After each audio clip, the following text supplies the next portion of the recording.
raja-raja Israel, maka Zakaria anaknya menjadi raja menggantikan dia. Ya, puji Tuhan, setelah kita masuk bagian pasalnya yang ke 14 pagi hari ini dari dua raja-raja, kita akan melihat pada ayat yang pertama sampai ayatnya yang ke-3.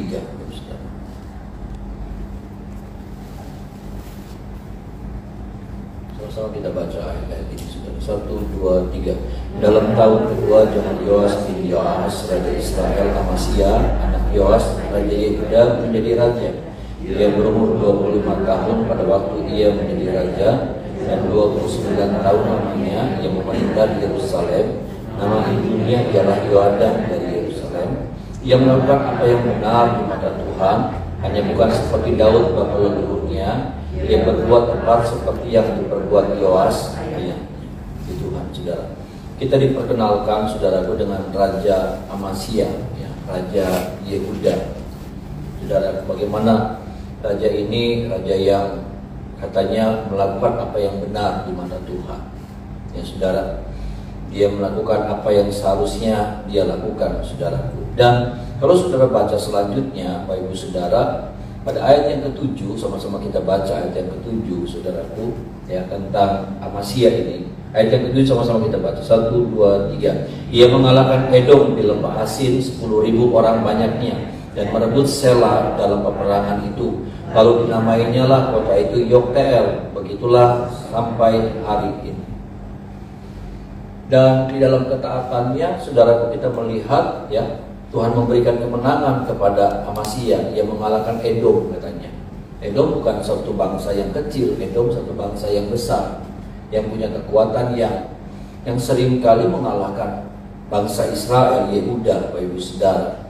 Tetapi kemudian kita melihat selanjutnya, ini nih, saudara, yang kita belajar, ya. Cerita ini nggak selesai sampai di sini. Cerita ini tidak selesai hanya menceritakan bagaimana dia melakukan apa yang benar di mata Tuhan, ya saudara, dia belajar melakukan ketaatan sama Tuhan. Tapi juga cerita ini juga tidak berakhir sampai pada kemenangan. Bagaimana dia mengalahkan Edom, saudaraku, ya, Amasya ini mengalahkan Edom. Tetapi kemudian, saudaraku, di sini nih, saudara, yang kita belajar ayat yang ke-8, saudaraku.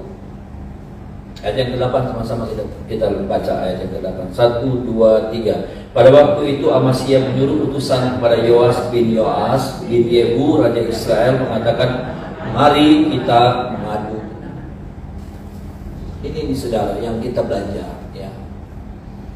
Ternyata Amasya gegabah, ya. Ternyata Amasya nggak hati-hati. Ternyata Amasya, apa ya saya katakan, suka cari masalah. Nggak ada masalah, dia cari masalah. Ya, saudara, gegabah. Dan nanti kita melihat, saudaraku, ayat-ayat selanjutnya bagaimana kemudian, saudara, ditangkap kalah di Yehuda, ya. Ketika dia menantang Raja Israel, Bapak Ibu Saudara, ya, dia menantang, saudaraku, Raja Israel. Tapi kemudian dalam peperangan itu, saudaraku, ayat yang ke-12 dikatakan begini, Yehuda terpukul kalah oleh Israel sehingga masing-masing lari ke kemahnya. Yoas raja Israel menangkap Amasya raja Yehuda, anak Yoas bin Ahasya, di Bet-Semes. Lalu Yoas masuk ke Yerusalem dan membongkar tembok Yerusalem dari pintu gerbang Efraim sampai ke pintu gerbang sudut, 400 hasta panjang. Dari ketidakhati-hatian, dari masalah, cuma karena gegabah, cari masalah, tidak hati-hati, pada akhirnya jadi masalah besar. Akhirnya apa? Yehuda dikalahkan sama kerajaan Israel. Bahkan benteng-benteng, tembok-tembok di Yerusalem dibongkar, saudara. Ini yang kita belajar. Ya. Kita bukan cuma tentang bagaimana kita belajar melakukan firman, ya saudara. Kemudian kita melihat ada kemenangan-kemenangan yang kita nikmati dari ketaatan kita. Tetapi hal yang selanjutnya adalah bicara tentang kehati-hatian. Sama-sama bilang sama saya, kehati-hatian, saudara. Ini, ya, nggak gegabah, nggak cari masalah, nggak suka cari gara-gara sama orang, cari gara-gara sama, ya, mulut nggak dijaga, itu cari gara-gara. Nggak ada masalah, kita cari masalah. Nggak ada problem, kita cari. Kayak gini nih saudara, kayak Amasya saudara. Ya, karena dia ngerasa dia udah hebat, mungkin ya saudara, saya nggak ngerti saudara. Lalu iseng ya saudara, dia nantang saudara. Pada waktu itu Amasya menyuruh utusan kepada Yoas bin Yehu Raja Israel mengatakan, mari kita mengadu tenang. Buat apa? Lagi nggak ada masalah, lagi nggak ada problem, lagi nggak ada perselisihan. Kok bikin perselisihan? Kok bikin masalah? Kok cari gara-gara gitu saudara? Masalah nggak usah dicari, masalah kadang-kadang datang sendiri saudara. Masalah nggak usah diundang, masalah datang sendiri. Bahkan seringkali kita tolak-tolak masalah datang. Amasya cari masalah. Lagi aman-aman, lagi baik-baik, lagi menikmati kemenangan. Dia melakukan sesuatu yang nggak perlu gitu. Nah ini nih seringkali kita juga sama melakukan hal-hal yang tidak perlu kita lakukan. Ya saudara, melakukan hal-hal yang malah bikin runyam keadaan. Lewat perbuatan kita, lewat perkataan kita, lewat cerita kita, lewat macam-macam. Ini bukan tentang kesalahan loh saudara. Kesalahan itu beda. Kesalahan itu kita lagi bawa pot gitu ya. Kita bawa pot, kita bawa vas bunga. Kesalahan itu saudara. Ya. Terus kemudian pas bagaimana kita naruh kepleset tangan kita atau bagaimana? Itu kesalahan. Kalau ini bukan kesalahan. Kita harus bisa membedakan mana yang namanya kesalahan dan mana ini yang namanya kesalahan yang dibuat sendiri atau apa namanya ya saudara ya, cari masalah sendiri.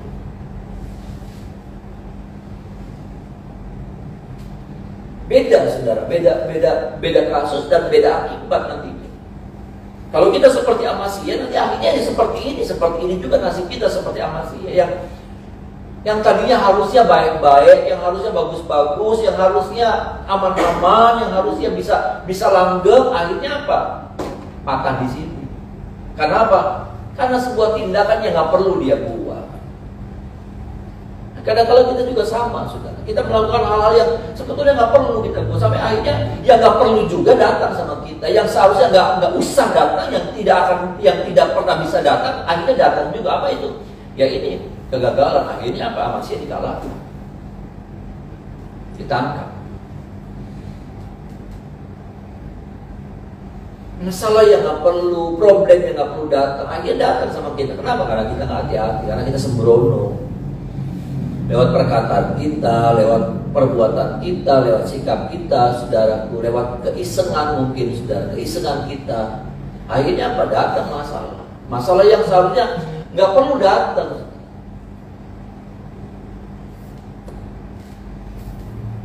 Jadi hidup nih, saudara, bukan cuma tentang takut sama Tuhan, bukan cuma apa namanya beribadah setia sama Tuhan, tapi juga ada hal yang harus kita lakukan. Kita nggak melakukan dosa, ya betul, saudara, puji Tuhan. Tapi ada hal yang harus kita lakukan. Hati-hati, hati-hati dalam bertindak, hati-hati dalam bersikap, saudara. Karena dari kehati-hatian ini hidup kita jadi aman, terbantu. Rencana Tuhan tergenapkan dalam hidup kita. Tapi karena ketidakhati-hatian, bukan cuma karena dosa. Saya lihatnya seperti itu ya saudara. Bukan cuma karena dosa rencana Tuhan itu gagal, tapi ketika kita tidak berhati-hati, saudara. Saya tidak lihat dari kesombongan ya saudara. Saya tidak lihat dari kesombongan. Memang ada unsur kesombongan di sini karena dia sudah mengalahkan Edom, mungkin ada roh. Tapi saya melihatnya dari keisengan, dari dari gegabah. Kayak kita nih saudara, kita sembarangan sembrono, pengen buka usaha baru misalnya, ya, yang dimana ya sembrono, nggak hitung-hitungan, nggak lihat pasar, nggak lihat apa, saudara, nggak lihat apa namanya marketnya dulu, nggak lihat modalnya dulu, nggak lihat dulu juga apa namanya cash flow kita dan lain sebagainya, dan kita sembarangan, kita gegabah, kita langsung buat jebret, keluarin modal, nggak jalan. Cash flow kita goncang, nggak bisa bayar. Akhirnya apa? Jadi masalah besar. Itu kan bukan tentang dosa, iya kan saudara? Itu bukan tentang dosa, itu bukan tentang ya dosa, ya saudara. Tapi itu sebuah kesembronoan. Itu adalah sebuah ketidakhati-hatian. Harusnya kan, maaf saudara, saya nggak tahu dagang sudah, tapi paling nggak tahu lah sedikit-sedikit. Ya, kita lihat dulu pasarnya seperti apa, kita lihat marketnya seperti apa, kita lihat bagaimana prospeknya seperti apa, kita lihat modalnya mampu nggak kita lihat banyak hal yang kita perlu lihat, banyak hal yang kita perlu amati dulu. Nggak sembarangan, nggak sembrono, jebret, akhirnya apa? Nggak jalan, goncang. Akhirnya apa? Untuk menutup masalah ini kita ambil keuntungan dari yang usaha yang sudah jalan. Yang harusnya nggak perlu masalah itu datang. Yang harusnya nggak perlu yang namanya kerugian itu datang. Tapi apa? Karena ketidakhati-hatian yang sama. Untuk mengingatkan kita, saudaraku, supaya kita hati-hati dalam hidup ini. Ada amin, saudaraku. Hidup ini bukan cuma tentang menghindari hidup dari dosa, tapi juga ya ini, berhati-hati dalam bertindak, berhati-hati dalam berbuat, berhati-hati dalam melangkah, berhati-hati dalam berkata-kata, berhati-hati dalam menyampaikan sesuatu, berhati-hati. Karena dari perkataan kita bisa timbul masalah besar, saudara. Dari pernyataan-pernyataan, dari cerita kita bisa jadi timbul masalah besar, masalah yang akhirnya merugikan diri kita sendiri, menyusahkan kita sendiri, bikin pusing kita sendiri. Dan tolong kita ya saudara, supaya Tuhan mau ingatkan kita pagi ini, saudaraku, ya. Karena saya melihatnya begini, saudara mungkin bilang, bertanya begini, di mana Tuhan tuh bagus kalau begitu? Ini bukan bicara tentang Tuhan, sudah, ini bicara tentang keputusan saudara dan saya. Mana pembelaan Tuhan buat Amasya Pak? Ini sulit, saudara. Karena saya percaya ada suara Tuhan, ada ingatan Tuhan yang Tuhan berikan kepada Amasya. Saya percaya. Ya, paling tidak Tuhan bilang jangan, nggak perlu, nggak usah ada, saudara. Saya percaya. Dalam iman saya berkata setiap kita nih, ya saudara, saya tidak roh-rohan, tapi saya percaya ketika kita mau melakukan sesuatu ada ingatan Tuhan yang Tuhan berikan. Bisa bilang amin, saudara. Ada, jangan. Kalau kita mau marah, ya sudah, pas kita lagi emosi, udah ada begitunya, ada. Saya percaya bukan cuma buat saya, tapi buat setiap kita. Udah. Ada roh Tuhan bicara di hati kita. Tapi berapa banyak kali kita abaikan, kita matikan suara itu, kita kecilkan sampai nol. Sampai apa? Enggak kayak, lalu kemudian kayak gini. Tuhan di mana? Oh ya, nggak bisa gitu. Saya percaya Tuhan hadir, Tuhan ingatkan Amasya. Tuhan bilang, stop, jangan, salah, jangan. Udah tabrak terus sama Amasya. Tuhan hadir lewat apa? Lewat ingatan kepada kita. Tuhan hadir bisa jadi lewat orang-orang di sekitar kita yang bilang ingetin sama kita, jangan, nggak boleh, percuma, buat apa? Ada begitu. Tapi apa? Seringkali kita matikan suara itu, kita kecilkan sampai nol volume suara Tuhan itu dalam hati kita. Akhirnya apa? Ya udah. Akhirnya Tuhan bilang,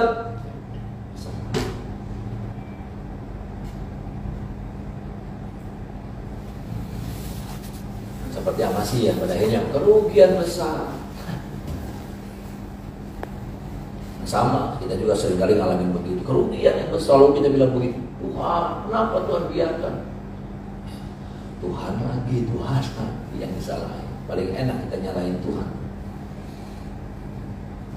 Nah, tolong kita ya saudara, karena saya percaya kalau kita berhati-hati maka bukan cuma satu kali kemenangan. Karena saya melihatnya begini, Amasya cuma mengalami satu kali kemenangan, lalu kemudian kalah selanjutnya. Tapi yang Tuhan sediakan buat kita kemenangan demi kemenangan demi kemenangan. Ada amin saudara, ya. Kemenangan yang tidak pernah ada habis-habisnya. Ada peperangan tapi selalu ada kemenangan. Ini bagian yang pertama, Bapak Ibu Saudara. Bagian yang kedua selanjutnya.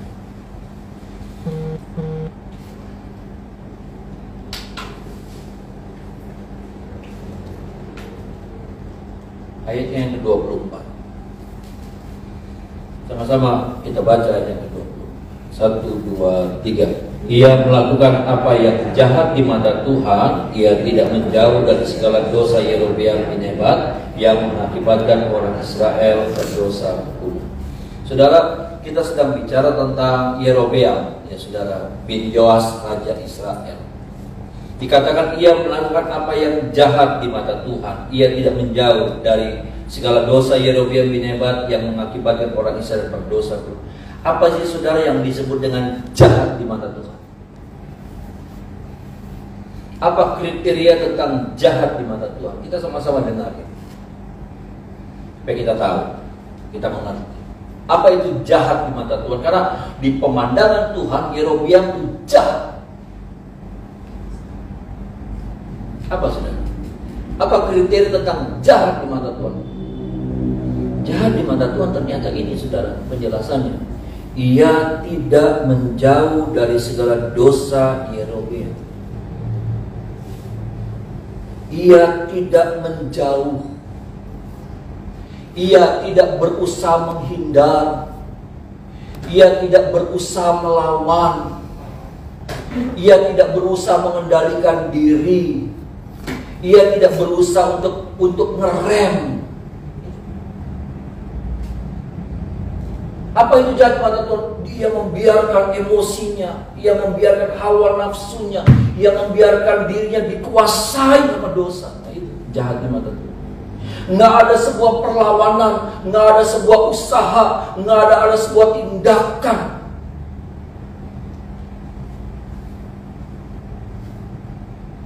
Nggak ada usaha untuk pergi, lari, menghindar, membiarkan. Jahat. Ini firman buat saya dan saudara. Ada amin saudara. Tapi jangan sampai kita kedapatan jahat di mata Tuhan. Saya jahat di mata Tuhan. Kenapa? Karena kita dikelilingi sama dosa saudara. Dimanapun kita berada, ada dosa yang mengejar kita, ada dosa yang menguat, ada dosa yang menangkap kita di mana saja. Siapapun kita, di tempat kerja, di perusahaan, di jalan, di mana, di kantor, di mana. Tapi berapa banyak orang-orang yang kemudian membiarkan, nggak ada sebuah usaha, nggak ada sebuah perlawanan, nggak ada sebuah tindakan. Tapi membiarkan. Dikatakan ia tidak menjauh. Dalam pengertian menjauh, saudaraku, dalam pengertian menjauh, saya mau bilang begini, dalam pengertian menjauh, dalam satu langkah saja, itu sudah sebuah tindakan menjauh. Setuju nggak saudara? Ya. Kalau saudara ada orang yang agak jorok misalnya. Saudara paling tidak secara refleks saudara akan mundur satu langkah, agak menjauh satu langkah. Itu menjauh. Menjauh itu bukan cuma tentang lari ngibrit, ya.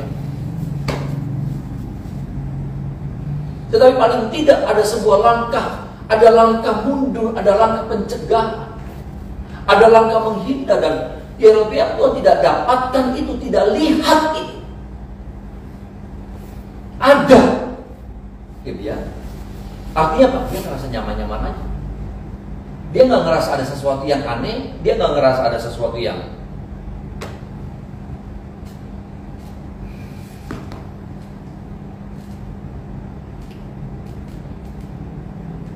ini bicara kita sudah. Seringkali kita sama seperti Yerobeam. Dan tahu nggak saudara berapa banyak kali Tuhan melihat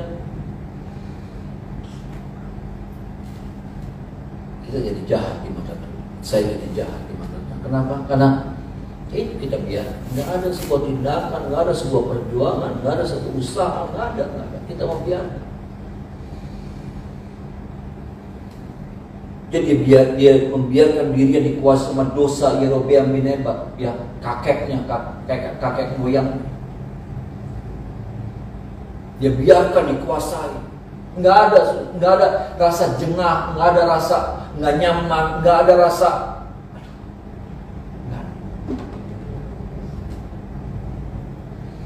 Nah ini sudah, maaf ya sudah, tanya lagi, periksa lagi, masih ada nggak itu sama kita? Kalau nggak ada lagi sama kita, itu berbahaya. Kalau kita sudah merasa nyaman-nyaman saja, nggak ada yang namanya ada rasa gimana ya?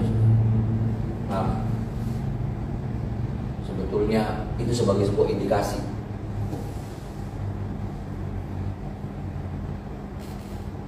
Dalam banyak hal, jika kita berhubungan sama keuangan, nggak ada lagi yang namanya ngerasa, ada kerugian. Iya, ada harus. Paling tidak itu sudah ada. Ya. Masih mending itu sudah. Ya, kita bilang cukup aja, masih mending itu sudah. Ya, masih istilahnya itu masih ngitung kancing. Kita kan nggak tahu tuh ngitung kancingnya. Ya, kancing kita ada berapa? Cukup aja. Ya. Jangan diulang lagi dari bawah, ya. Jangan diulang lagi, ya. Tapi paling tidak tuh saudara, ada sebuah apa ya? Ada sebuah perlawanan, ngerti ya saudara ya? Ada sebuah enggak pas lihat begitu, udah nggak mau tahu itu uang halal, uang haram, nggak pokoknya. Nah itu contoh kayak gitulah saudara.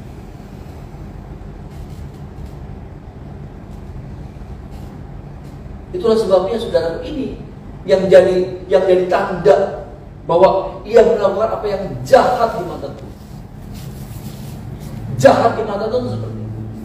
Dan ketika kita seperti itu, saudara, kita membiarkan kita ngerasa nyaman saja, kita merasa fine saja, oke aja. Nggak ada yang namanya apa ya, rasa bagaimana gitu, deg-degan, rasa.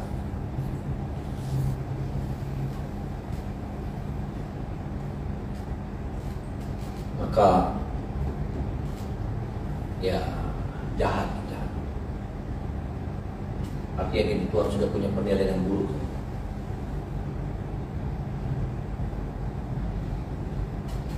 Tolong kita pada pagi hari ini Bapak Ibu Saudara, ya, karena ini firman buat saya juga, buat kita semua, supaya kehidupan kita ini satu kehidupan yang menyenangkan hati Tuhan.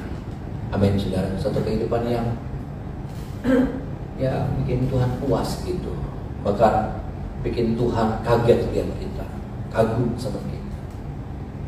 Ada sesuatu yang kita buat, ada sesuatu yang kita lakukan yang tidak seperti pada orang pada umumnya, saudara. Itu yang Tuhan harapkan ada sama saya dan saudara. Dan memang ini hari-hari yang tidak mudah, ini hari-hari yang tidak gampang untuk kita jalan. Dan ya, ini sebuah perjuangan yang bukan cuma tentang hidup dan mati. Ya. Kadang-kala kita cuma pendekatan tentang hidup dan mati, gagal dan berhasil. Tapi sebetulnya perjuangan kita adalah perjuangan tentang antara neraka dan surga. Bisa bilang amin saudara. Kehidupan peperangan itu sebenarnya perjuangan itu antara menang kalah. Ya saudara. Kita seringkali penekanannya ini menang kalah, berhasil gagal. Tapi ini enggak. Ada sebuah perjuangan yang lebih tinggi dari nilai-nilai yang seperti itu yang tadi saya katakan. Ini bicara tentang apa? Ini bicara tentang selamat dan tidak selamat. Ini bicara tentang surga dan neraka. Yang kita sedang perjuangkan sama-sama, saudara. Berdarah-darah, hancur-hancuran.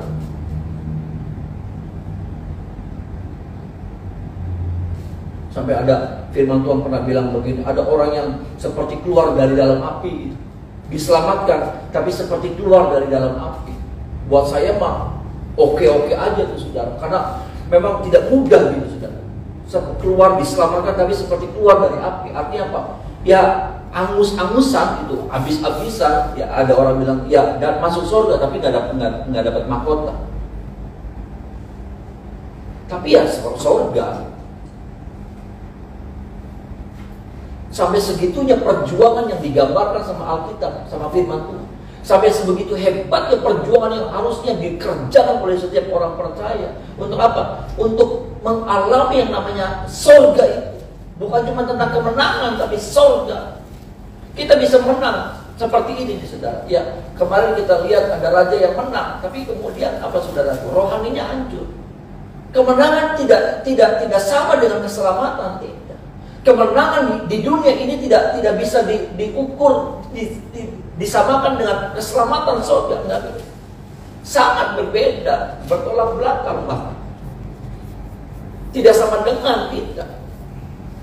Itu satu hukum yang berbeda jalur. Dan hari ini kita bukan cuma tentang perjuangan kita bukan cuma tentang menang dan kalah, berhasil dan gagal, tapi perjuangan kita, perjuangan saya dan saudara adalah surga. Ada amin saudara. Itu saudara. Artinya sebuah perjuangan yang lebih tinggi dari semuanya. Dan ini nggak gampang. Orang maaf nih saudara, menang kalah aja menang aja nggak gampang. Bisa menghindar dari kalah saja tidak gampang. Untuk bisa berhasil dan tidak gagal itu saja tidak mudah. Apalagi bicara tentang surga dan neraka.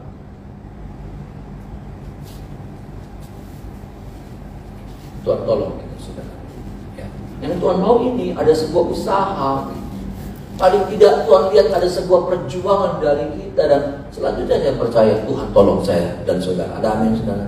Paling tidak ada sebuah uluran tangan yang kita berikan kepada Tuhan untuk kita minta Tuhan tolong saya.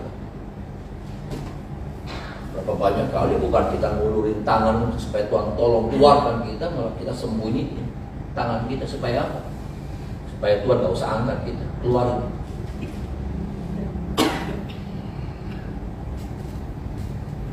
Tolong kita memampukan saya dan saudara sehingga ya perjalanan kita ke depan yang saya tidak tahu masih berapa lama lagi saudara. Ya, kita nggak tahu.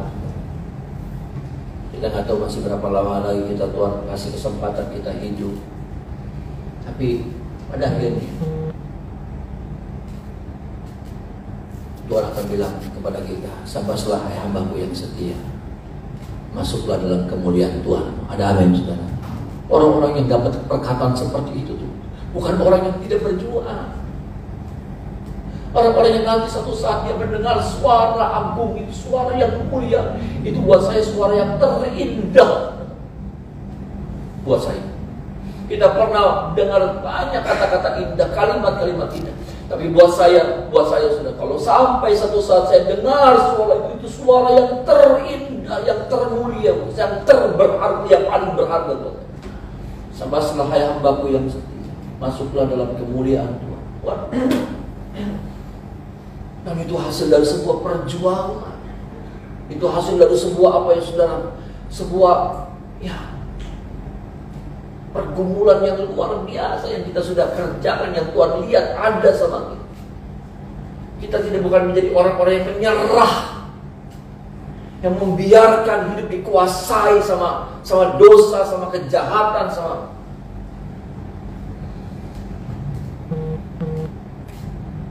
tolong kita, Tuhan mampukan kita. Dan saya percaya firman dan Roh Kudusnya akan terus memegang saya dan saudara. Ada amin sampai kita satu saat masuk dalam kemuliaan kekal bersama dengan Tuhan. Mari kita menyembah Tuhan.